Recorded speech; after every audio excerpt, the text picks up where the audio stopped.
তাকদীর নিয়ে প্রিয় ভাইয়েরা বিচলিত হবেন না।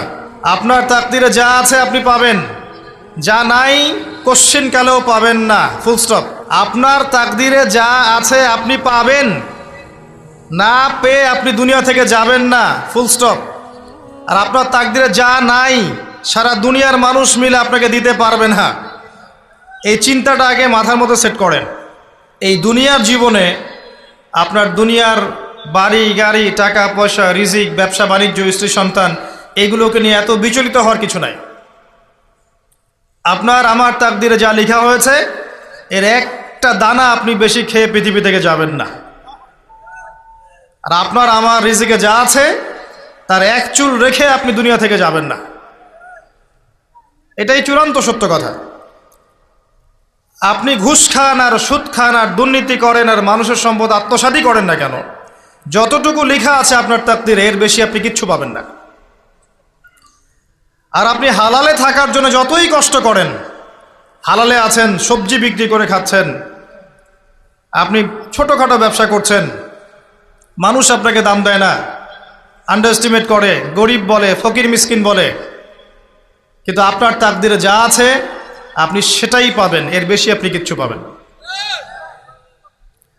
হুয়াল আউয়ালু ওয়াল আখির, আল্লাহ পাক প্রথম এবং আল্লাহই শেষ। কুল্লু মান আলাইহা ফান ওয়া ইয়াবকা ওয়াজহু রাব্বিকা যুল জালালি ওয়াল ইকরাম। প্রত্যেকটা বিষয় ফানা হয়ে যাবে, কিচ্ছু থাকবে না।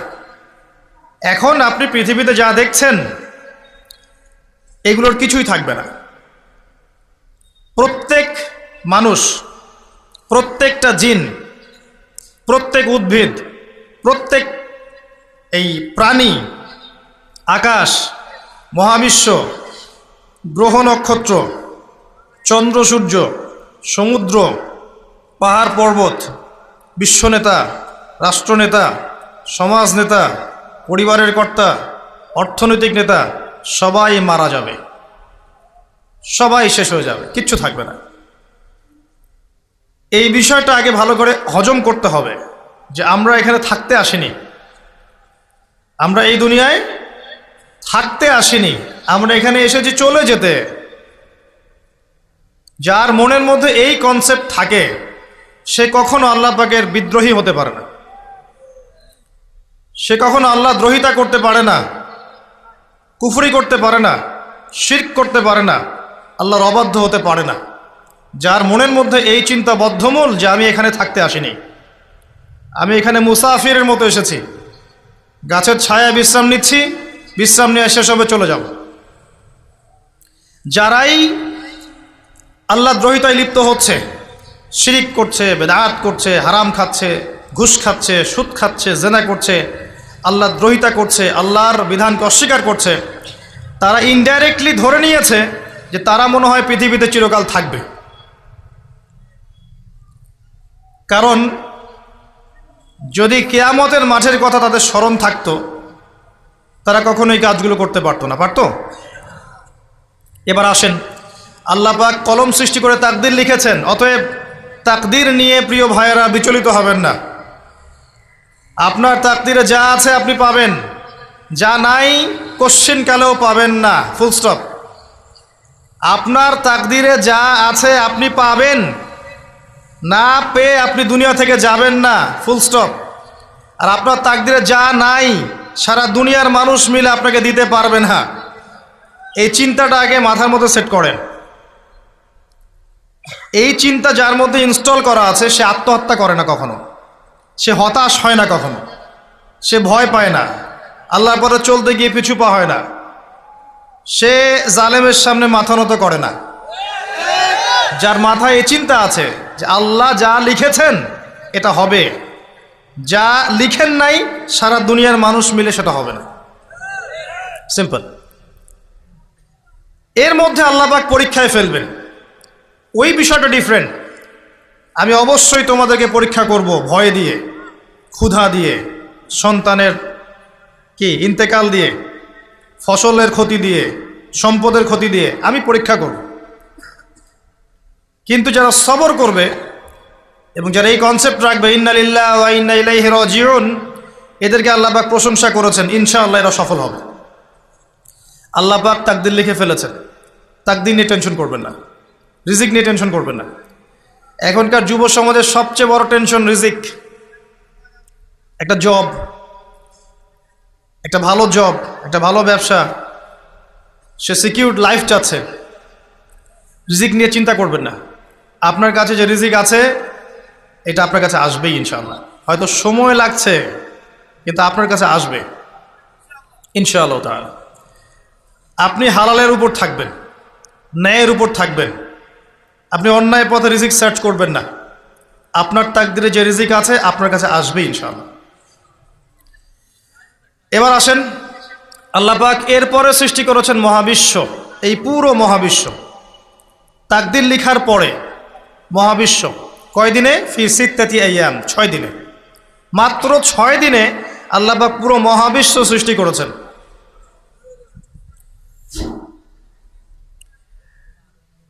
হুয়াল্লাযী খালাকাস সামাওয়াতি ওয়াল আরদা ফি সিত্তাতি আইয়াম সুম্মা ইস্তাওয়া আলাল আরশ। সূরা হাদীদের মধ্যে একটা আছে, তিনি সেই আল্লাহ যিনি এই মহাবিশ্ব সৃষ্টি করেছেন 6 দিনে, এরপরে আরশের উপর সমাসীন হয়েছেন। আল্লাহ পাক এর একদিন আমাদের একদিনের মতো নয়, বরং কিয়ামতের মাঠে যেদিন আমরা দাঁড়িয়ে থাকব এই দিনটা হবে আল্লাহর হিসেবে 50,000 বছরের সমান। মানুষ অস্থির হয়ে থাকবে, বিচার শুরু হচ্ছে না কেন। অপেক্ষা করা কাজটা খুব যন্ত্রণাদায়ক, তাই না? কারো জন্য অপেক্ষা করা, অপেক্ষা করে আছেন, 1 ঘন্টা পর আসবে, এলো না, আপনি অস্থির হবেন। 2 ঘন্টা পর এলো না, 10 ঘন্টা পর এলো না, আপনি অস্থির হবেন, পায়চারি করবেন, বই পড়বেন, নাস্তা খাবেন, হাঁটাহাঁটি করবেন, আপনি ব্যাকুল হয়ে যাবেন। অপেক্ষা করা একটা ডিফিকাল্ট কাজ। কিয়ামতের মাঠে মানুষ 50,000 বছর অপেক্ষা করবে, বিচার শুরু হচ্ছে না কি জন্যে। সবাই গিয়ে ধন্না দিবে, প্রথমে আদম আলাইহিস সালাম, তারপরে নূহ আলাইহিস সালাম, ইব্রাহিম, মূসা, ঈসা আলাইহিমুস সালাম। আল্লাহর কাছে একটু সুপারিশ করেন, বিচার যেন শুরু হয় অ্যাটলিস্ট। কেউ কিচ্ছু করতে পারবে না, কারণ সবাই বলবে ইয়া নাফসি, ইয়া নাফসি। দূর থেকে একজনের আওয়াজ আসবে, যিনি ইয়া নাফসি বলছেন না, যিনি বলছেন ইয়া উম্মতি, ইয়া উম্মতি। সবাই তার কাছে যাবে এবং তিনি আমাদের নবী মুহাম্মদুর রাসূলুল্লাহ সাল্লাল্লাহু আলাইহি ওয়াসাল্লাম সিজদায় পড়ে যাবেন এবং তার উম্মার জন্য সুপারিশ করবেন। উম্মার কবিরা গুনাহগার ব্যক্তিদেরকে সুপারিশ করে তিনি জান্নাতে নিয়ে যাবেন ইনশাআল্লাহ। আল্লাহ তাকে ওয়াদা করেছেন, হে নবী, তোমার উম্মতের কোনো ব্যক্তি যদি শিরিক না করে আমার সামনে উপস্থিত হয় আমি তাকে মাফ করে দেব ইনশাআল্লাহ। হাদিসে কুদসির মধ্যেও আছে যে হে আদম সন্তান, তুমি যদি দুনিয়ার সমান পাপ নিয়ে, আসমান জমিন সমান পাপ নিয়ে আমার সামনে দাঁড়াও, কিন্তু আমার সাথে কাউকে শরিক করনি, তাহলে আমি আল্লাহ তোমার সামনে আসমান জমিন সমান ক্ষমা নিয়ে উপস্থিত হব ইনশাআল্লাহ। শোনেন, 1,999 জন মানুষ জাহান্নামে যাবে, প্রতি 1000-এ 999 জন মানুষ জাহান্নামে যাবে। সহিহ বুখারীর হাদিস 4 বার এসেছে। এখানে ইকুয়েশনটা এমন না যে ম্যাথামেটিক্যালি ক্যালকুলেট করতে হবে, এমন নয়।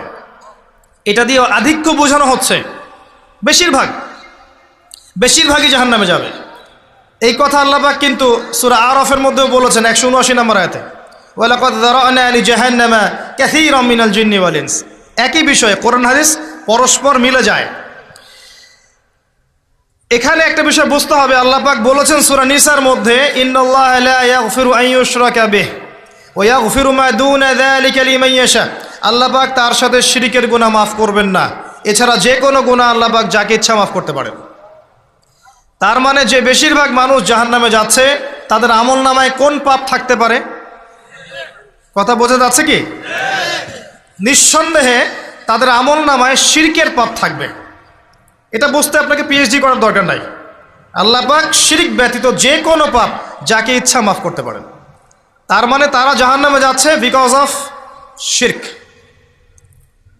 আমাদের মুসলিমরা এখন শিরক বোঝে না, অমুসলিমরা তো শিরক করেই। যেমন কেউ বলছে ওয়াকালাতিল ইয়াহুদু উযাইরুন ইবনুল্লাহ, ইহুদিরা বলছে উযাইর আল্লাহর সন্তান, নাউযুবিল্লাহ, শিরক। অথচ ওরাই এখন বিশ্বকে রুল করছে, তাই না? ওয়াকালাতিন নাসারা আল মাসীহ ইবনুল্লাহ, নাসারা বলছে যে ঈসা ইবনে মারইয়াম আল্লাহর সন্তান, তাই না? অথচ ওই সভ্যতাই এখন বিশ্বকে রুল করছে। যালিকা কাউলুহুম বিআফওয়াহিহিম, এটা ওদের মুখের কথা, এটা জাস্ট মুখের কথা। আবার অনেক সময় দেখা যায় যে আল্লাহকে বাদ দিয়ে আমরা মাধ্যম পূজাও করছি। অমুসলিমরা তো শিরক করছেই, যারা মুসলিম তারা দেখবেন আল্লাহকে বাদ দিয়ে মাধ্যম পূজা শুরু করেছে। মাজারের পূজা করছে, কবরের পূজা করছে, মৃত ব্যক্তির ওসিলায় পার পাওয়ার চেষ্টা করছে। মুসলিম থেকে দেখবেন তাকদীরকে অস্বীকার করছে, আল্লাহর হালালকে হারাম করছে, আল্লাহর হারামকে হালাল করছে। মুসলিম থেকে দেখবেন যে হাতে একটা আংটি পড়েছে, ভাই কী জন্য পড়েছেন? এই যে রোগ ভালো হবে আমার। গলায় একটা বালা ঝুলিয়েছে, কোমরে একটা মাদুলি, ভাই এগুলো কেন? যে এগুলোতে রোগ ভালো হবে। মুসলিমদের কথা বলছি, অমুসলিমদের কথা বাদ দেন। যারা বলছে আল্লাহর সন্তান আছে ওদের কথা তো বলার দরকার নেই আমাদের, কারণ এগুলো স্পষ্ট শিরক। তবে এতটুকু বলি যে 25শে ডিসেম্বরে যারা বলেছে মেরি ক্রিসমাস, বলেছে না? 25শে ডিসেম্বর যারা বলেছে মেরি ক্রিসমাস, মুসলিমদের মধ্যে এরা স্বীকার করে নিয়েছে যে ওই দিন আল্লাহ রাব্বুল আলামিন ঈসা আলাইহিস সালামকে জন্ম দিয়েছেন। নাউযুবিল্লাহ, নাউযুবিল্লাহি মিন যালিক। আর এটা এত বড় একটা কথা, এই কথা যদি আসমান জমিন আর পাহাড় শুনে রিয়্যাক্ট করতে পারতো, থরথর করে কেঁপে ভেঙে যেত এরা। সূরা মারিয়ামের শেষের দিকে পড়ে দেখেন, ওয়াকালু ইত্তাখাযা আর-রাহমানু ওয়ালাদা লাকাদ জি'তুম শাইআন ইদ্দা তাকাদু আস-সামাওয়াতু ওয়াল আরদু ইয়াতাফাত্তারনা মিনহু ওয়া তানশাক্কুল আরদু ওয়া তাখিররুল জিবালু হাদ্দা। পড়েন অর্থটা। আসমান জমিন পাহাড় যদি এই কথা শুনে রিয়্যাক্ট করতে পারতো, এরা চৌচির হয়ে যেত। এত বড় একটা কথা বলেছো তোমরা যে ঈসা আলাইহিস সালামকে আল্লাহ পাক জন্ম দিয়েছেন, নাউযুবিল্লাহ। তো এরা তো শিরক করছেই। মুসলিমরাও দেখবেন এই যেগুলো বললাম, আল্লাহকে বাদ দিয়ে অন্যের কাছে দোয়া করছে, আল্লাহকে বাদ দিয়ে অন্যকে সেজদা করছে, আল্লাহকে বাদ দিয়ে অন্যের কাছে নজর মানত করছে, আল্লাহকে বাদ দিয়ে অন্যের জন্যে জবাই করছে, আল্লাহর তাকদীরকে অস্বীকার করছে, আল্লাহর হালালকে হারাম করে নিচ্ছে, আল্লাহর হারামকে হালাল করে নিচ্ছে। দেখবেন মুসলিমরা করছে। এবার মুসলিম জেনারেশন, এমন একটা প্রজন্ম বের হয়েছে এখন ইয়াং জেনারেশনের, তারা বলছে যে এই মহাবিশ্ব বিগ ব্যাং থেকে সৃষ্টি হয়েছে, আল্লাহ বলতে কিছু নাই। আপনি বোঝেন কি কারণে প্রতি হাজারে 999 পিপল জাহান্নামে কেন যাবে? কারণটা কি? শিরক। আর এই শিরকটা হচ্ছে আপনার চিন্তায়, আপনার কথায় এবং আপনার কাজে।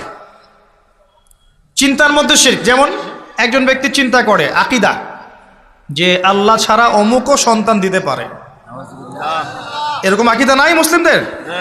আছে। একজন বলছে আল্লাহ কল্যাণের মালিক আর শয়তান হচ্ছে অকল্যাণের মালিক। কথাটা শুনতে খুব ভালো লাগে না? অকল্যাণ হয়তো আল্লাহর পক্ষ থেকে আসে না, আল্লাহ পবিত্র, অকল্যাণ শয়তানের পক্ষ থেকে আসবে। ব্যাপারটা কি এমন?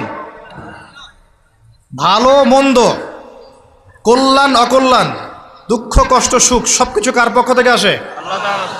এমন নয় যে ভালোগুলো আল্লাহ দেন, অকল্যাণগুলো শয়তান দেয়, নাউযুবিল্লাহ। এরকম আকীদা আছে মানুষের। কিছু মানুষ বলছে তাকদীর বলতে কিচ্ছু নাই, মানুষ নিজেই তার কর্মের নিয়ন্ত্রণ, শিরক। কিছু মানুষ বলছে যে ভাগ্যই সব, মানুষের কাজের কোনো স্বাধীনতা নাই। মানে ভাগ্যই সব, আমার কাজের কোনো স্বাধীনতা নাই, আমি কলের পুতুল। চুরি করেছো কেন? আল্লাহ তাকদীর লিখেছে তাই। সুদ খাও কেন? ঘুষ খাও কেন? রিলিফের মাল মেরে খাও কেন? আল্লাহ তাকদীর লিখেছে তাই। এরকমও কিছু মানুষ আছে। প্রত্যেক পদে পদে আপনি শিরক পাবেন। আপনি আল্লাহকে ছাড়া সেজদা দেখতে পারবেন, আল্লাহকে ছাড়া মানুষ নজর করছে, মানত করছে, কসম করছে, কোরবানি করছে, সেজদা করছে, দোয়া করছে এবং ওসিলা পূজা করছে যে আল্লাহ বাদ দিয়ে অমুকে আমাকে পরকালে পার করিয়ে দিবে। নাউযুবিল্লাহ বলছেন ঠিকই, কিন্তু আমাদের দেশের বহু মানুষের আকীদা এমন। যে আমাকে পরকালে পার করায় দেওয়ার লোক আছে, সমস্যা নাই। শোনেন, পরকালের প্রতিটা সুপারিশ আল্লাহর ইখতিয়ারে। একজন শহীদ, আল্লাহর পথের শহীদ, তিনি কিন্তু সুপারিশ করবেন, কিন্তু তিনি নিজের ক্ষমতায় করবেন না আল্লাহর ক্ষমতায় করবেন? আলেম, হাফেজ, আল্লাহর পথের যারা মুজাদ্দিদ ছিলেন, আল্লাহওয়ালা আউলিয়া মানুষ, নবীগণ, সিদ্দিকগণ, সুহাদা, সুপারিশ করবেন নিজেদের ক্ষমতায় না আল্লাহর ক্ষমতায়? আকীদা স্পষ্ট না থাকলে তখন আমল করতে গিয়ে শিরক হয়ে যাবে। আর শিরক হলেই কি হবে? ওই যে বললাম, প্রতি হাজারে 999 জন মানুষ জাহান্নামে যাবে।